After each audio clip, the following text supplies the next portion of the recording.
When you play the Game of Thrones, you Subscribe and like. or you die. There is no middle ground.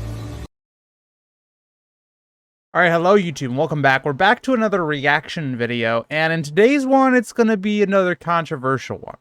You guys know I like my controversial videos, and so we're going to be back with a video that I saw on my recommended feed last night, and I thought, you know, this would be an interesting video to look at. Why Game of Thrones ending was nearly perfect. Seriously. And I made sure that this wasn't clickbait. I checked onto it, watched like the first 3 to 4 minutes just to see what, it was about, make sure it was actually a serious video. And yeah, it was a serious take, so we're going to get into it. If you guys wanted to see the original content, it will be linked in the description below. If you wanted to see his argument without my commentary or my counterpoints, because God knows there will be.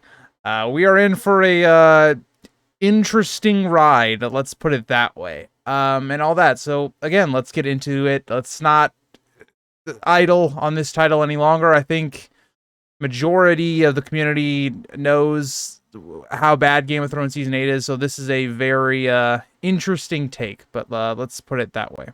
All right, so let's get into it. My thoughts on the finale of Game of Thrones today on Dungeon Craft.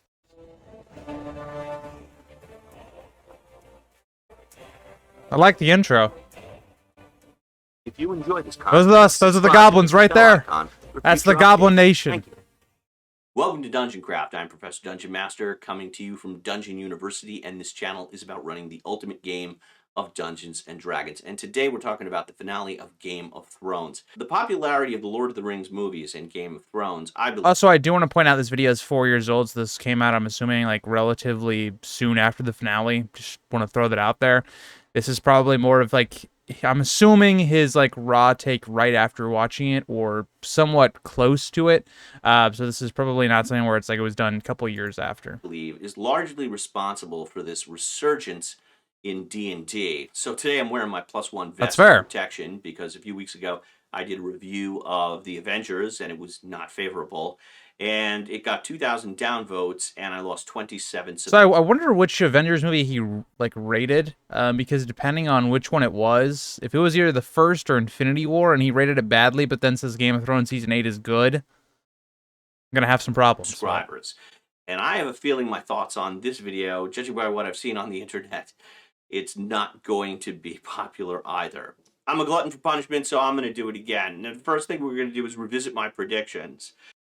So I want to separate two things. It's fine to have an opinion and say this Game of Thrones Season 8 is good. But that is... You can say that while also looking at it and say, okay, this wasn't... Like, you can like something and it not be good. So let me rephrase that. Something objectively, in my opinion, can be bad, and you acknowledge that, but you still think it was good and satisfied what you wanted from it. For instance, the prequels get a lot of hate. I'm a Star Wars guy for the first 6 movies, and I recognize Attack of the Clones has a lot of things that are not good in it. I understand that Phantom Menace has things like Jar Jar that make those movies, not great. I still love those movies. I enjoy them, but objectively, probably not the best movies. And I'll include a link to up there or there to the video if you want to watch the whole thing. But this is what I said a few weeks ago. Arya was going to kill the Night King. Check. Clegane Bowl happened. Yes. The Hound saved Arya one last time. He did. Cersei and Jaime died in each other's arms. Tyrion lived and had a hand in creating a new government. Out of 19 predictions, I got... I think outside of the Arya one, I think that's where a lot of the community was at this time. I think a lot of people thought that was going to happen. I think the reason that a lot of those things didn't work out the way we wanted them to is they kind of came off as fan service. They didn't really come off as like this made sense of happening, or in things that did happen that wasn't done well. It was because of how they got there and the things that they did that just did not make them satisfying. And we're going to talk about a couple of those. 12 right and 7 wrong. Some of them really wrong, including who ultimately sat on the Iron Throne. But... Which is fair. I don't think anyone thought Bran was going to sit on the throne. I am someone that had looked at the leaks because I was just... by the time the finale came out, I was someone that just I was so off of the Game of Thrones, like, liking the show at that point. I just wanted to know how much more could they fuck it up. And, yeah. In the end, I was satisfied. Yes, I have some minor quibbles, which I'm going to discuss. Yes, there were some embarrassing continuity errors, but let's face it, what show doesn't have that? All in all, Exactly. So this is where I'm going to actually agree with him on one point here. I will say there's way more than minor issues. There are major issues. But the idea that Game of Thrones Season 8 was bad just because of continuity errors like the Starbucks Cup, if the season had been good, those would have just been nice little cute Easter eggs, right? We see that all the time with, legendary movies that, oh yeah, there'll be a problem here and there, and you look back at the movie and you go, wow, that's, that was there, but the movie itself is good, so you don't really care. But because there's things like that that are sloppy with bad writing, bad dialogue, bad conclusion to the story, those are going to get amplified. I thought it was good. Nearly perfect in terms of story, but somewhat flawed in terms of execution, which I'll get into later. So that's an interesting take. So the take there would be, okay, where we ended up with in the story was good, but how we got there was not so good. And to a point, I can agree. Like, things like Bran becoming king, if executed right, would have been good.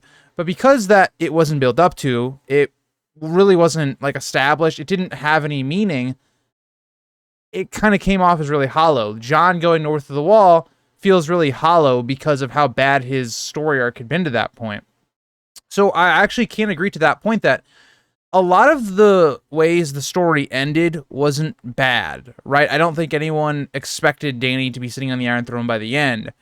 It's just how they got there. So I will agree to that, but I think he's kind of overlooking how we get there, because how we get there is mainly how things are great.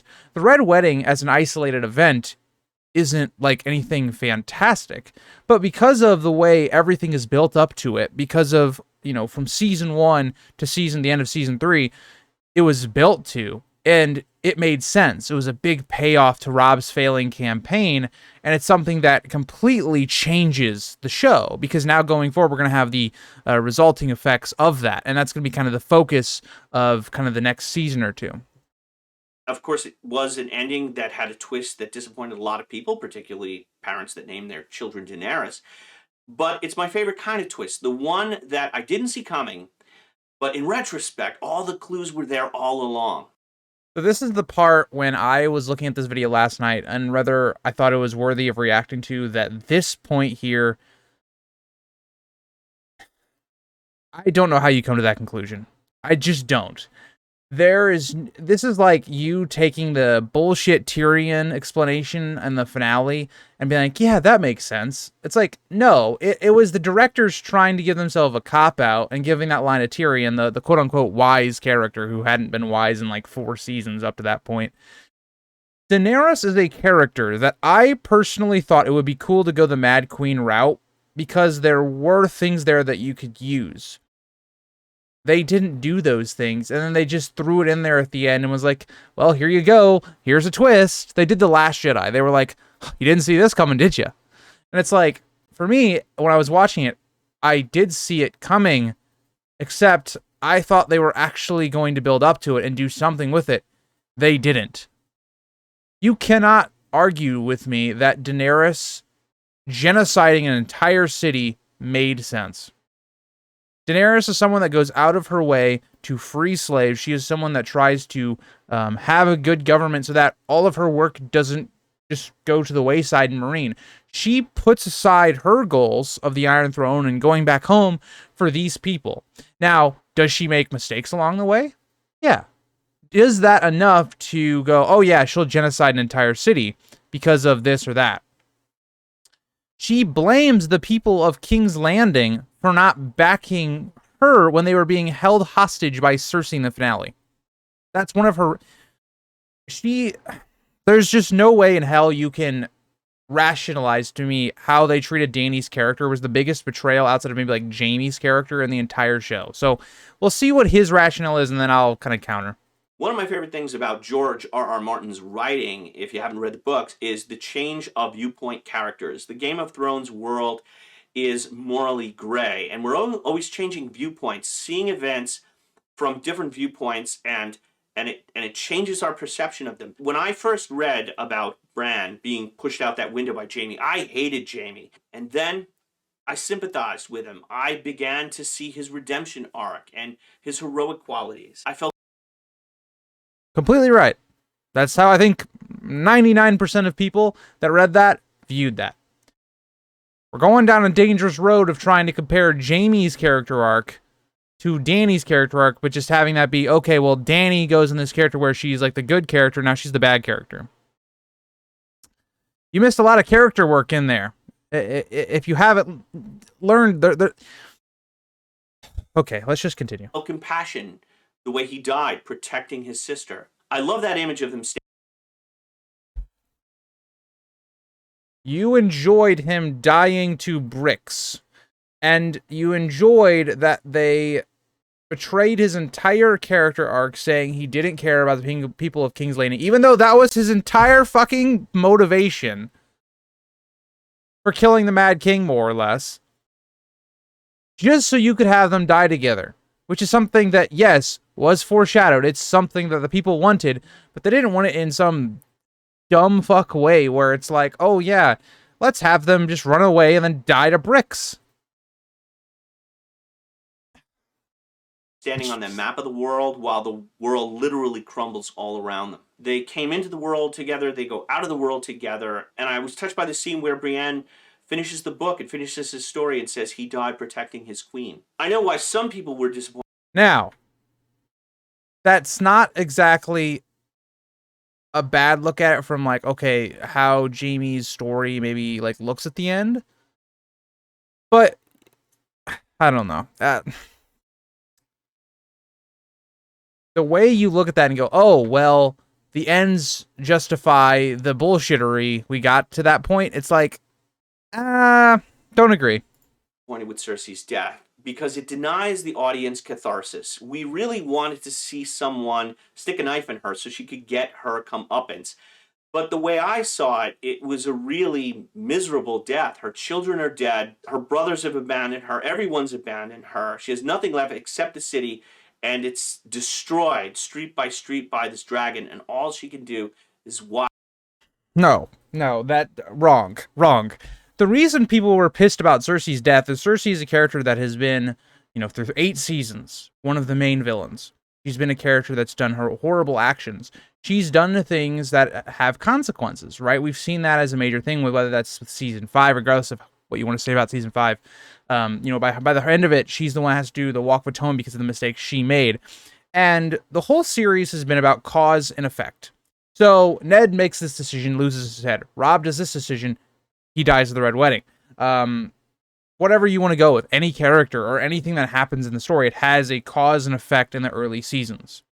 And the way you write a story is, if you're going to build something up, you're going to have a payoff, you're going to have a major character die, it has to make sense, right? You need to have some build up and then a good payoff, or else the audience is going to feel like they wasted 10 years of their life waiting for Cersei to have a compelling end to her character arc.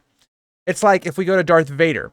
If Darth Vader, he dies in Return of the Jedi after, redeeming himself, saving his son Luke, and then he dies peacefully and all that, he's redeemed. This is like, oh, Darth Vader just didn't do anything and then just had a stroke. He was watching his son die and he had a heart attack. It's like, okay, that wasn't satisfying at all, but he died, so it got to the same result anyway.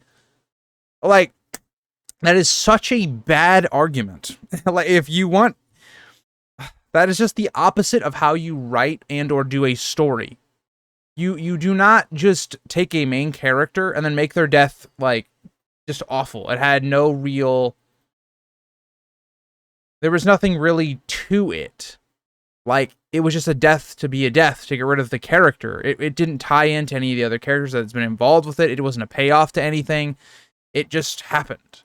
So, yeah, I don't know. I just completely disagree. And a lot of his points seem like, oh, well, the end was fine. Where our characters ended up and the result is fine, but how we get there doesn't matter. It's kind of how I viewed this. Hopelessly. She is completely broken. She's completely crushed emotionally and then physically. So I felt that was, to me, a catharsis. And it was a death which was, in the end, she's so desperate and pitiful, I felt pity for her. Some part of this... You felt... Okay, so that part I just can't change. That's just your emotion, how you view Cersei. I felt no pity for Cersei. She is someone that's keeping people hostage to die to prevent Dany from, like, burning the city down, which she ends up doing, which is fucking stupid. She kills Missandei, quite literally the episode before. Like, she's done all of these heinous things all over these times. Now, you want to know how you do pity correctly? Look at Season 5. Cersei is a character that I think a lot of people felt pity for, right? Because they hated the High Sparrow so much more than they hated Cersei because he was just awful. Like, he was a character that no one really enjoyed. And so when you go, okay, well, we hated Cersei, but now you bring in a character that's even worse, and the things that are happening to Cersei, even though she do some things that are not great, well, now we do feel bad for Cersei. But you can't have the person that you're saying, oh, we should feel bad for Cersei, when it's Dany on the other side, who's been the epitome of being a good person for 6 seasons. Like, dissatisfaction stems from the fact that the season was so short. Also, Cersei quite literally baits Dany to start burning people to the ground. I have no pity for her. But Game of Thrones has 71 episodes, of which the final season comprises 6. That's less than 10% of the total story time. If you see a Shakespeare play and it's 2 hours long, the last 10 minutes of it is there's no character development, there's no plots. It's just all resolution. I just saw King Lear on Broadway with Game of Thrones actor Pedro Pascal, and 5 characters die in the last 10 minutes of the play. Now, with the big twist with Daenerys, I didn't predict it, but I should have seen it coming because the clues were all there. Oh, she boy. says, when my dragons are grown, we will take back what was stolen from me and destroy those who wronged me. We will lay waste to armies and burn cities to the ground. My emphasis on the word... He really just referenced a Season 2 quote from the first half. If you guys don't remember where this quote is from, I'm going to probably play a little segment on screen. But for clarification, before the clip starts, this is Season 2. This is after Drogo has died. Dany and the rest of her, Khalasar and Jorah, they are starving to death. They're in the Red Waste. They are dehydrated. They are going to die if they don't get into Karth. They've come all of this way. So Dany is pissed. She believes all of her people are going to die. And instead of Dany saying, oh, you know, I'll leave the Khalasar out here. They can die. I'll be selfish. You know, I'll go in, because the Qarthi people didn't want them because they felt like they were savages. And so Dany, as a one last ditch effort, says that line. And I want you guys to pay attention to something really important when I play the clip.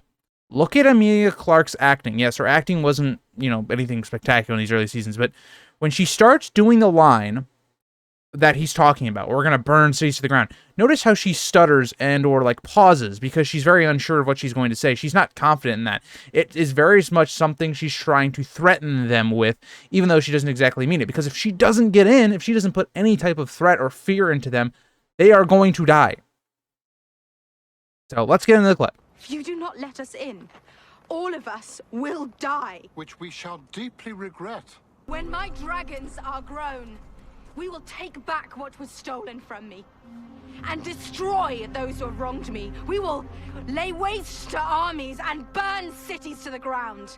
The fact that that's an argument for Dany burning down a city of innocent people. Wow, we have a very different outlook on who Dany is. Me. She really cares only... And this is also coming from somebody that doesn't even like Dany. Dany is not one of my favorite characters, but I will defend her from criticism like this because it makes no sense. ...about herself. She has a huge ego. About herself? She's trying to get the Dothraki and her people safe so they don't die. Or what is, like, how do you interpret that scene as Dany is selfish? Ego and a messiah complex, which is why she reminds us she is the protector of realms, the breaker of chains, and the mother of dragons. Dictators fashion themselves as protectors and liberators. They claim they're the champions of the people. She freed slaves. The slaves then tell her that they are her mother. That's not Dany self-proclaiming that. That is her role. When all of these people put their faith in you, and Dany was not the one that said, I'm going to be this character. I'm going to be their mother. I'm going to be the leader of all these people. The slaves quite literally take over a city for her in her name because they believe that she is the breaker of chains, that she is the person freeing slaves. Dany then, apparently, because she's so selfish, she then stays in their city to try and help put in a good government so that when she leaves, they don't get turned back into slaves. What part of that is Dany having a large ego, being selfish, blah, blah, blah, blah, blah? Like, what? Where is this coming from? Like, you're pulling this out of your ass. People, and they'll say they are delivering them from oppression, but in reality, Daenerys is an autocrat, a fascist. She was delivering them from oppression. They were slaves. Yes, you can say by the finale that, oh yeah, that's what she thought because she was broken as a character already. But you're out here quoting stuff from season 2 saying that, oh, this was all perfectly right there. And Dany even gets proven right. When she leaves at the end of season 5, the slaves try to enslave everybody again. That's all. We gotta de-stress. We gotta de-stress. I'm losing my mind here. We're gonna de-stress. De-stress. All right. And a sociopath. Sociopaths see themselves as the ultimate arbiters of morality. She crucifies people. She burns people alive. She buries her handmaiden alive. She embraces the Targaryen model. She crucifies people. Yes, that was a mistake. Dany was pissed off because she saw all of them doing the same thing to children. She makes a mistake. She goes off of her anger. Does that mean she's going to then innocently kill an entire city? Right? Now, yes, some of those masters had not been part of the killing of those children, but a lot of them were. So those people were not innocent. And let's also remember those masters, they were slave owners. They are not innocent people. So this idea that, oh yeah, Dany she's this awful person, that is a very bad take. Very bad take. Of fire and blood. She burns the Tarleys alive. Without the benefit of a trial or representation, she is judge, jury, and executioner. As much as I, again, don't think that Dany should have burned the Tarleys for political reasons, Dany is a conqueror. This is exactly what Aegon the Conqueror did. Right? People do not bend the knee to you. Even when they are conquered, they die. You instate new people to take their place. That is how it's been with the Targaryens for years.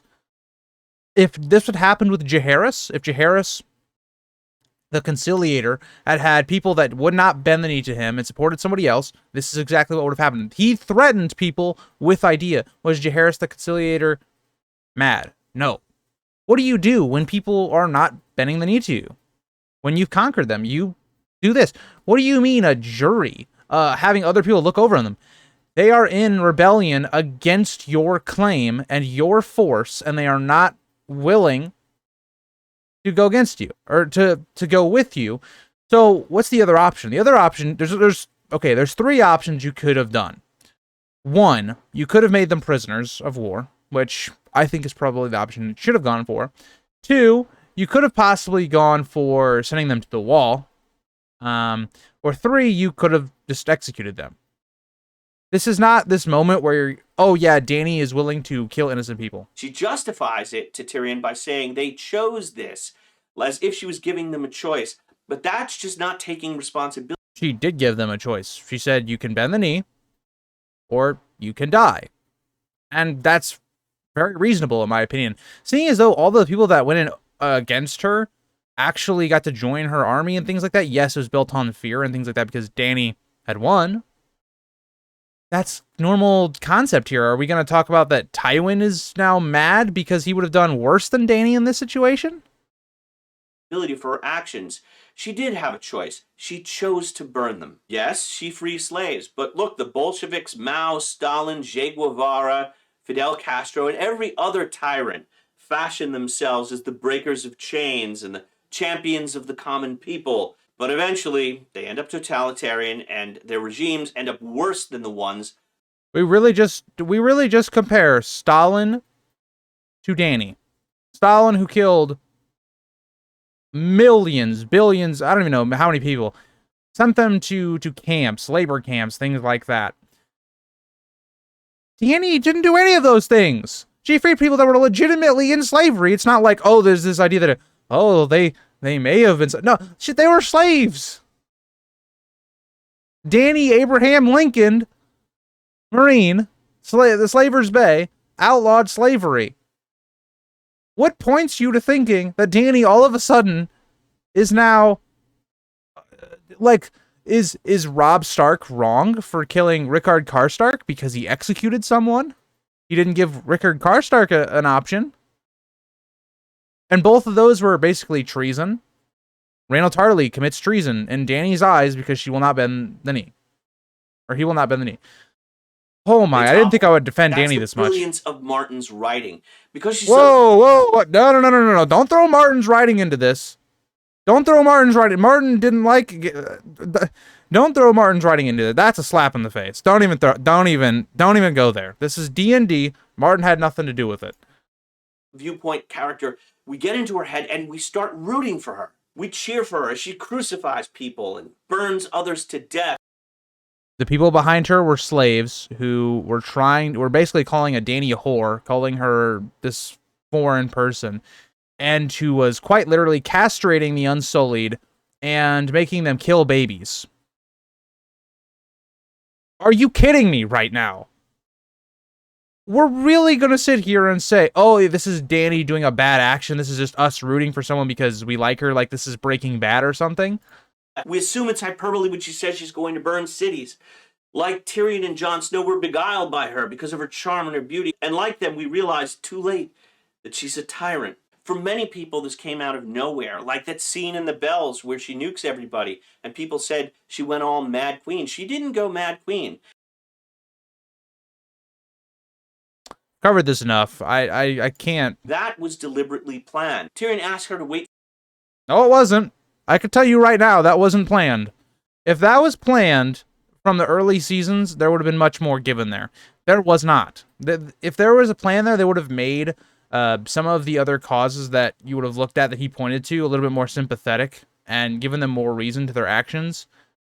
No. Wait for the bells, that if the bells ring, that the King's Landing will have surrendered and she'll be able to avoid the bloodshed. But she never responds to Tyrion. We assume that she was going to agree with the plan.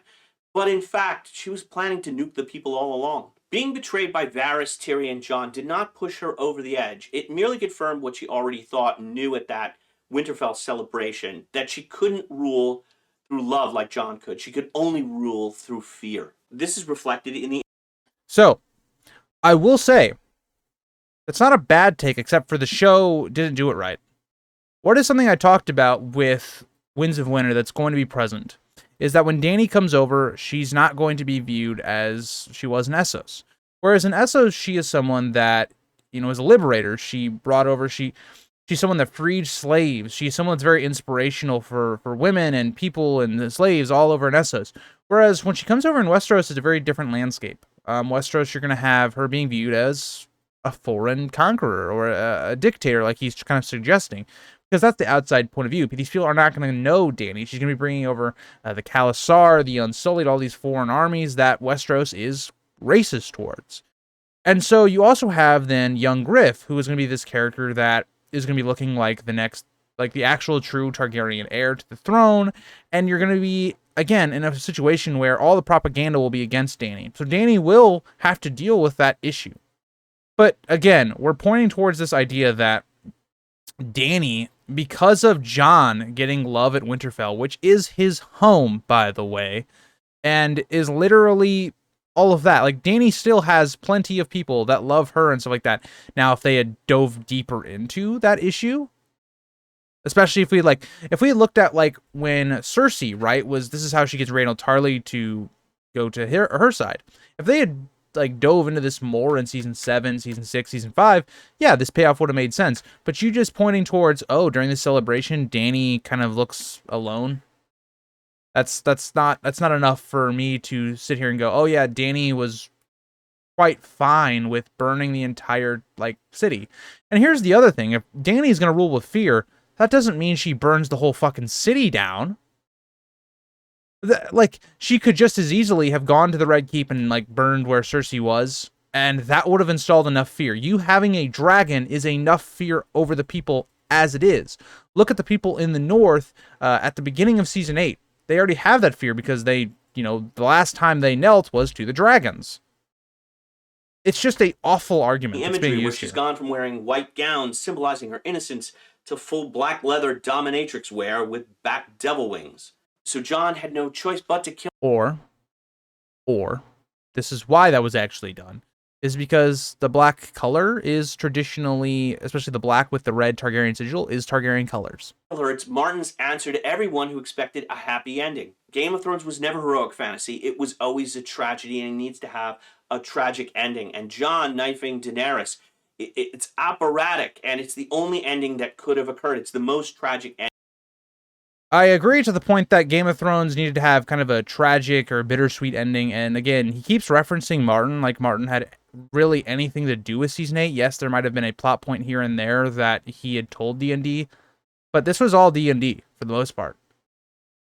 So stop putting Martin in here. This is not Martin's child, right? Martin didn't, it would appear, did not like this ending. Did not like how he got there, and had issues with it. Martin was not part of this anymore. Early on he was. He wasn't really part of this. And again, pointing to the idea that, oh, Jon kills Dany and that's perfect. It's like, well, who else was going to kill Dany at this point? You turned Dany into like a dictator, like that just had to be stopped, who still had a dragon at this point. Who else was going to be able to kill her but Jon? Ending we could imagine. That shot of the Iron Throne in the ruined castle with the ashes snowing around it, that's the perfect image. Everything is destroyed, but the Iron Throne, the lure of power, is still there, tempting Daenerys. The way she caresses the throne with her finger, but the ability of the throne to corrupt people's minds and hearts, it's still alive. Martin's central idea, his theme. And I agree with that point, right? Like, the throne is this idea of greed and power. And I agree with that perfectly. It's just none of that really was ever present in Dany. Again, Dany is a character that resisted the Iron Throne's allure for 6 seasons. She didn't start coming over to Westeros until the end of season 6 into season 7. So how are you going to argue the character that could have come over to Westeros quite literally at the end of season 2? Now, again, her dragons weren't fully grown. She didn't have a big army. But there was that option in season 2. She didn't do that.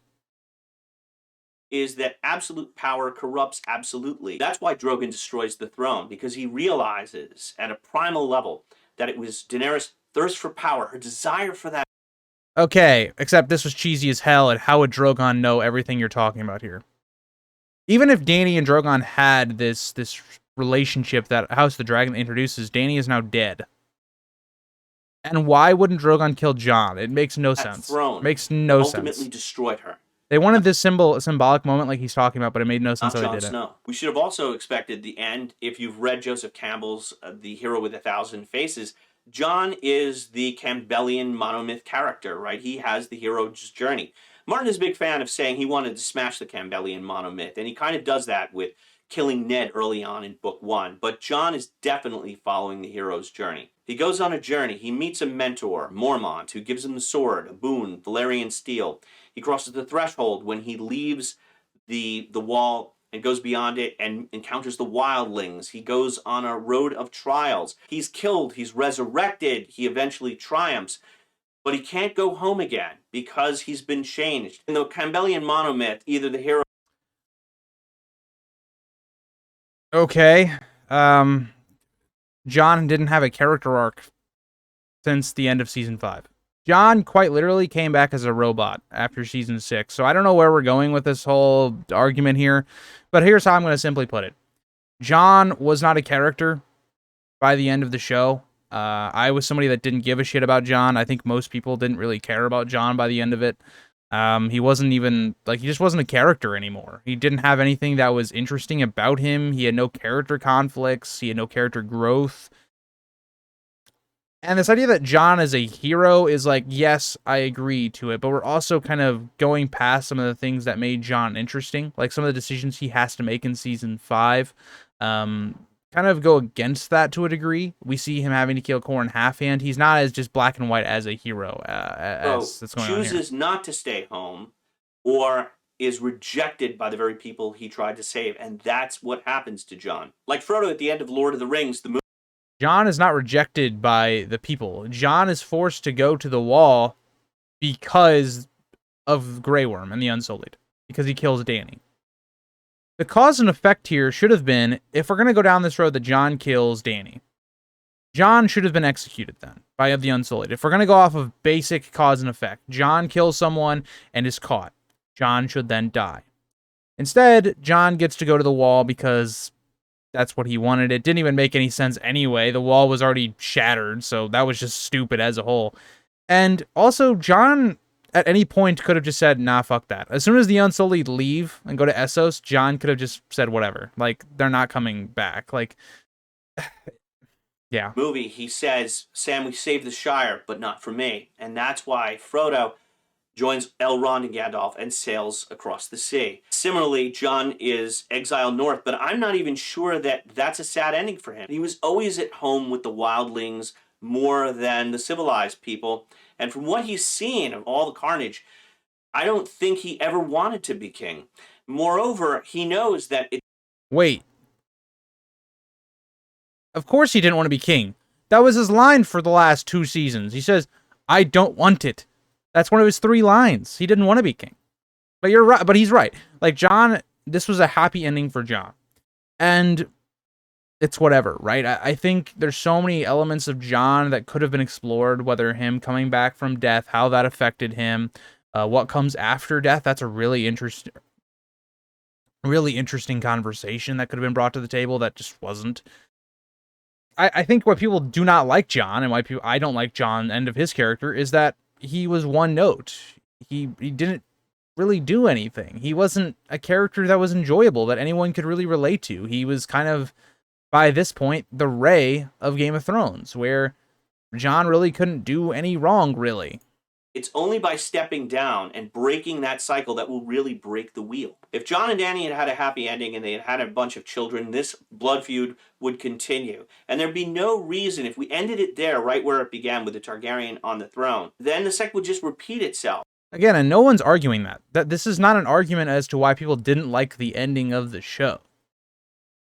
People didn't like the ending of the show because it didn't make any sense. Bran becoming king makes no sense for majority of the people at this great council. For them to just blindly accept it. Bran is a character that's been built up and one of the most boring characters throughout the show. And we get to the final 2 seasons and he literally does nothing. He is a character that does nothing. He helps kill Littlefinger. Fine, that was poorly done anyway. He reveals Jon's parents, which Sam was already on the track anyway, but sure, that goes nowhere, by the way. So, that's the issue with people with the Iron Throne, and with people that, again, look at this idea of who became king. It's not because they didn't... Most people, I don't think, thought Jon or Dany was going to be on the throne.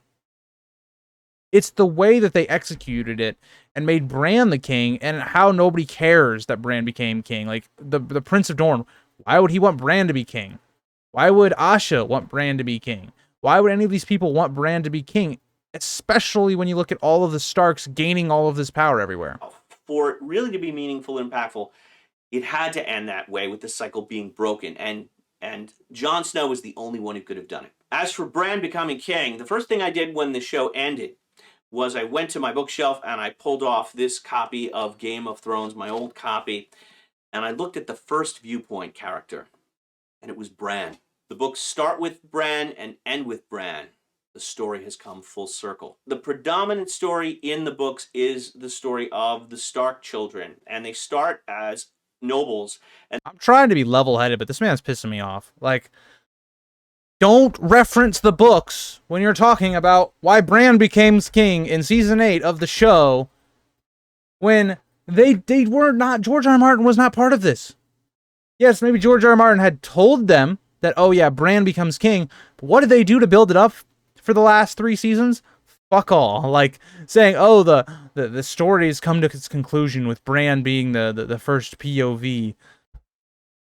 Bran has done nothing! Bran was out, so Bran was not even in a season of this TV show. And then for Bran and his smug ass face to come up and go, why do you think I came all this way? Because I knew that Dany was going to burn down all these people, and I said nothing to any of you guys.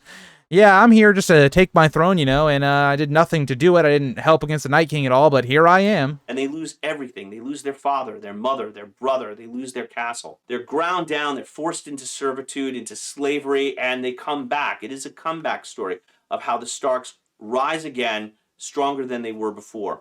Sansa goes from a spoiled girl, not naive and not interested in politics, to being a wise and a powerful leader. Arya starts as a helpless child and ends up a master assassin. That's why I had no problem with her killing the Night King, and I predicted it, because why else would she go through all that training? Those pieces had to fit together. Martin's ideal. Why would she go through all of that training and do all of those things? I don't know. To do anything, like, actually that's tied to her character? Killing Cersei, killing Jaime, killing any of these characters that actually affected her storyline. Arya had no ties to the Night King the entire time. There was nothing there. Now, can you have Arya kill the Night King? Yes. I've talked about this a lot. The whole problem with the Night King and his death is that fundamentally, you cannot have Jon, who his entire character has been built upon defending the North, getting them ready for the Night King, and that fight that's kind of been teased at the ending of kind of season 5. For you not to even have Jon and the Night King fight at all, right? Jon doesn't need to kill the Night King, but there needs to be some sort of payoff to that, where he has that final stand, and this would have made more sense, because if the White Walkers, the others, they're focused on Jon, and you could have Arya, instead of yelling her way to the Night King, by the way, which is fucking stupid as well, and jumping somehow, you have her slip in using those skills like we talked about, where, you know, she's being quiet, she's blending in, and she, you know, gets there just in time to save Jon, Bran, and all of that. I think also, like what we've talked about in stream, that I think Theon killing the Night King would have been even cooler. It really would have fulfilled his arc perfectly. But we don't get that, right? We get some really stupid scene where Arya jumps off like a rooftop or something, and she's screaming, and somehow she gets past everybody. It's just stupid the way they did it. Ideal king, ideal ruler is dispassionate and not concerned with the trappings of power. Bran is incorruptible, and that's... He's incorruptible. The dude let thousands of people die so he could be king. Is that not corruptible? He did nothing. He sat back and watched as thousands of other people, not even people at King's Landing, died for him specifically at the Battle for Winterfell. Bran is incorruptible? Bran is this character that none of our characters know what the hell's wrong with him, because he's come to this robot now, and he's this character that sees shit. He's been living with the children of the forest, who have their own agendas, and this Bloodraven character. What do you mean he's not incorruptible? Bran is a character that inherently, yes, maybe you can look at it from everybody's point of view that, oh, maybe he is like this perfect, like, doesn't have emotion character. He's betrayed that quite a bit. And let's even point out the other, like, leaders. It doesn't make any sense for them to want Bran to be king. Why he would be the perfect king. For those who say if Bran knew the future, then he had to know that Daenerys was going to commit mass genocide. So by doing that, he's the real villain. Not really. He knew that Jon was the only one in the position to kill Daenerys, and Jon wouldn't have done that unless those deaths occurred. Furthermore... So, we are going to justify a genocide by saying that Jon was the only person that could have brought down Dany. And for Jon to kill Dany, he needed to see everyone die. Or, Bran could have gone to Jon, again, because Bran can see the future, and nobody questions this, nobody says anything about it, and gone, hey, if you guys go to King's Landing, she's going to burn the place down. Or, if Bran wanted to be really impactful, he would take control of one of Dany's dragons, aka Drogon at this point, or Rhaegal, because Rhaegal was alive until he got stupidly sniped, which hasn't even been brought up in this video, but take control of the dragon, and then go kill Dany with it.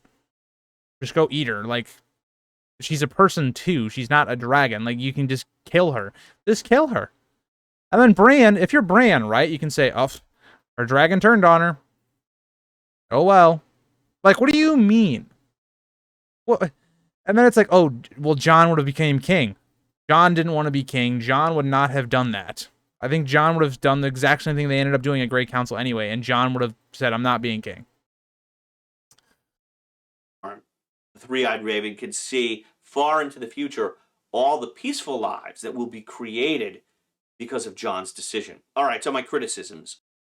That's a very dark road to go down. That's Thanos. That is a Thanos argument that was just used there. Oh, if all of these people die, like the entire population of King's Landing dies, well, then there's going to be peaceful lives in the future. Thanos' logic was, well, if I kill half the people, right, then in the future, people will have resources they won't suffer. That is a Thanos argument there. That's not a good argument. I did wonder why Grey Worm would take Jon Snow prisoner at the beginning. He's slitting people's throats because they crossed his queen. Was he just going to throw Jon Snow in a prison cell? That doesn't make sense, and I'm going to want to see more of why that is in the books. I also wondered why Daenerys didn't just nuke Tyrion when she had the chance. Why?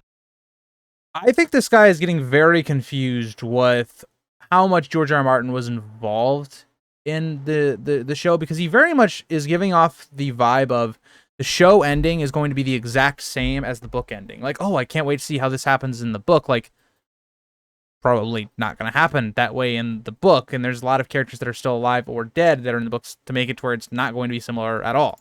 Why throw him in a jail cell? What is she giving him a trial? She hasn't given anyone else a trial. She's just letting him stay alive to cause trouble. So one of my friends said that, well, that's because he was the closest to her, but that's something I would want to see fleshed out in the books more. So those are my thoughts on Game of Thrones. Do you agree? Do you disagree? Like or dislike, and put a comment below.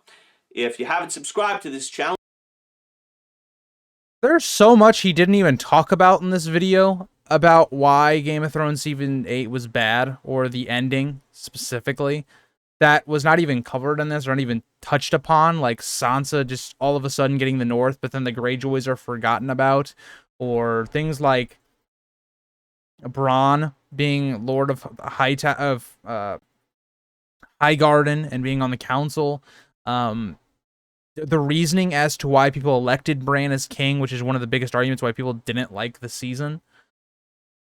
Really odd, like, because half this video was just on Dany, like over half this video was on Dany, why she turns to evil. And I discounted this argument like in 2 minutes in because it's stupid. It's a bad argument. If you try to rationalize that Dany was this character that was capable of killing everyone at this point of the story with absolutely zero development, really, then we just can't agree on how this show went. There's just a fundamental difference of how I believe a character is constructed versus how he believes a character is constructed.